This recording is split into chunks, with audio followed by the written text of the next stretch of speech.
Hi everybody, welcome to EcoDriver. My name is Helmut and I'll show you how to drive cars in the most efficient way. Today we do our consumption test with a vehicle that was eagerly awaited by many and is now on the market already, the Hyundai Ioniq 5.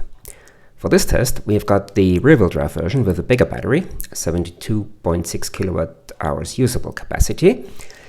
The electric motor delivers 160 kilowatts, 350 newton meters of torque. The weight of the car is 2015 kilograms, 4,433 pounds, and WLTP states 16.8 kilowatt hours per 100 kilometers, 27 kilowatt hours per 100 miles, or 37 miles per kilowatt hour. Let me set the region to 0 as it should be. EPA rate, I haven't found an EPA rating as I think it's not out yet. We try to find out whether this car is able to get a result close to the Hyundai Kona, where we reached 10.6 kilowatt hours per 100 kilometers, 17.1 kilowatt hours per 100 miles, 5.85 miles per kilowatt hour. I'm quite sure we won't achieve this, as this car is heavier and maybe a little bit less aerodynamic. The loop we are doing is 75 kilometers, 46.5 miles long. It contains uphill, rolling hills, downhill, open road, motorway and city sections. After every section, we have a look at the overall and sectoral consumption. We are lucky today regarding the weather. The forecast was not very good, very cold and rainy. However, here in Innsbruck, we benefit from a wind from the south, the so-called Föhn, which is quite strong, but as long as this wind blows, there is no rain, and it's quite warm. Once this wind stops, it will start raining and the temperatures will fall dramatically. We now have 14 degrees Celsius, 57 degrees Fahrenheit. The forecast was 6 degrees Celsius, 42 degrees Fahrenheit. We try to finish our trip before the wind stops. I hope you enjoy this trip and I'll talk to you later.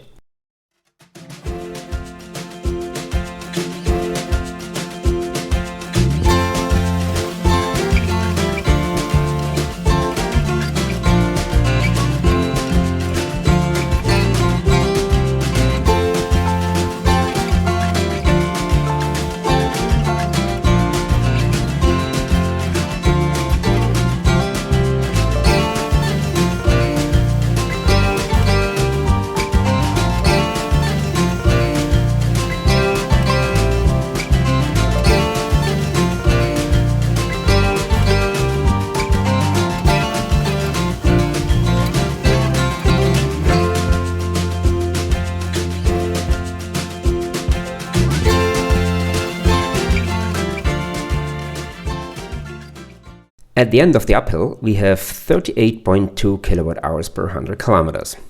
Like the Kona, Ioniq 5 can be set to a coast mode. This means there is absolutely no resistance once you lift your foot off the accelerator. This feature is very important for me as I try to drive as efficient as possible. Especially on hills like the ones we are approaching now, it's very helpful to have the car in coast mode. I call it playing with the road.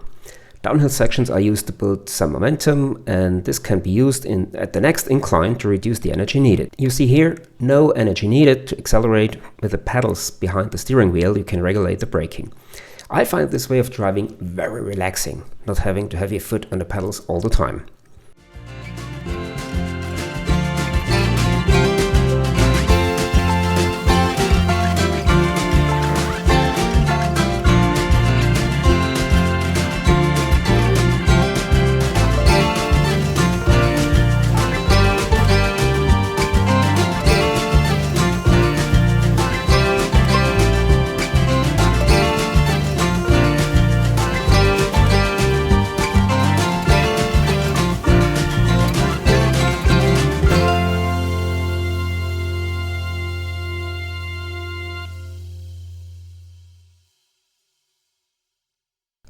I really enjoy driving this car. It's a lot of fun and rewarding using the weight and momentum in a perfect way to drive economically.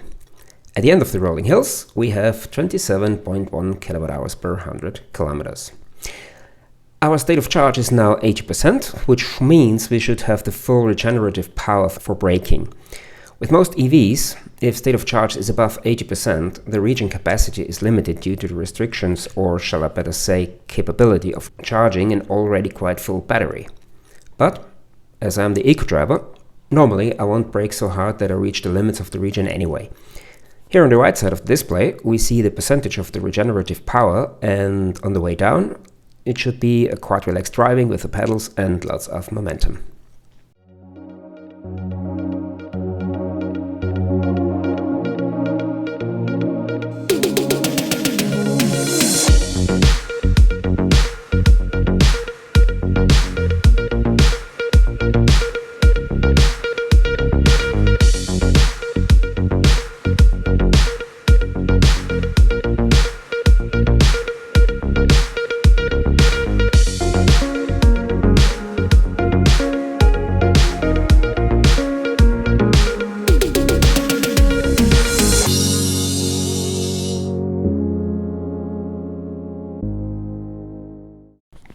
At the end of the descent, we see 12.5 kilowatt hours per 100 kilometers.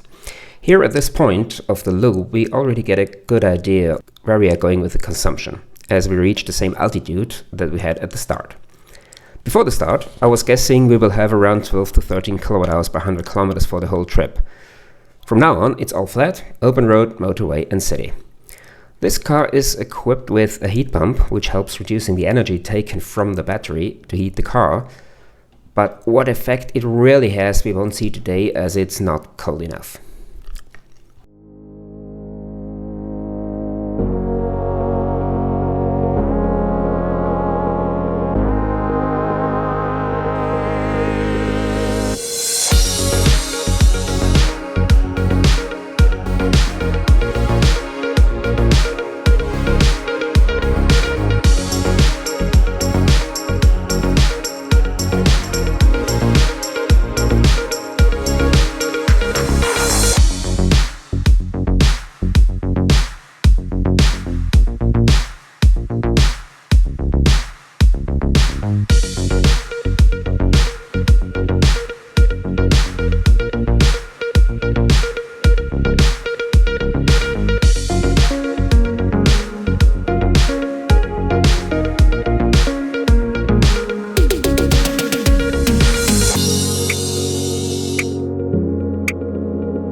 End of open road, 11.4 kilowatt hours per 100 kilometers.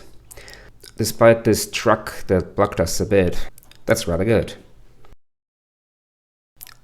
On the motorway, we have this thing called IGL, which is a law that allows the local authorities to reduce the speed for all vehicles on the motorway from 130 kilometers an hour to 100, except electric vehicles.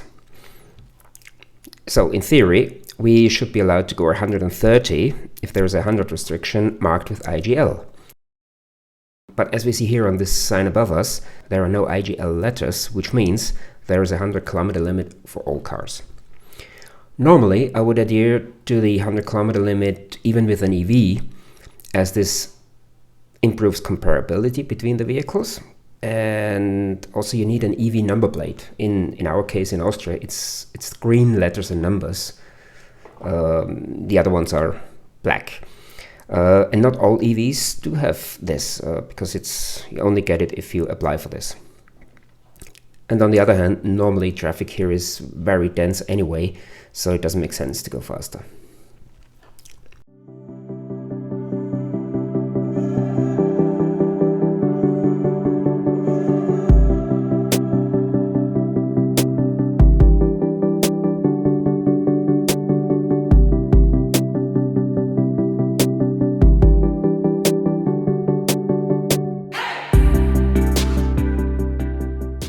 Unfortunately, we had some very slow traffic on the last kilometer on the motorway. we see here now 13.1 kilowatt hours per 100 kilometers, which I think is okay. It wouldn't have been much lower without this slow traffic. So now we are approaching city traffic, and I think we are well on the way to 13 kilowatt hours per 100 kilometers.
Well, you get some impression of this wind, the föhn.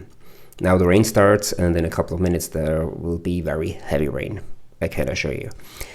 You've seen I've lost the picture of front cam for a couple of minutes, but I think it's still okay, and you get a picture of the way I am driving. So at the end here, we park the car, and we have 13.1 kilowatt hours per 100 kilometers.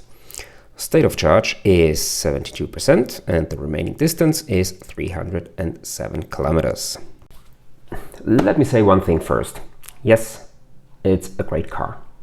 The way this car can be adjusted in terms of driving is just perfect.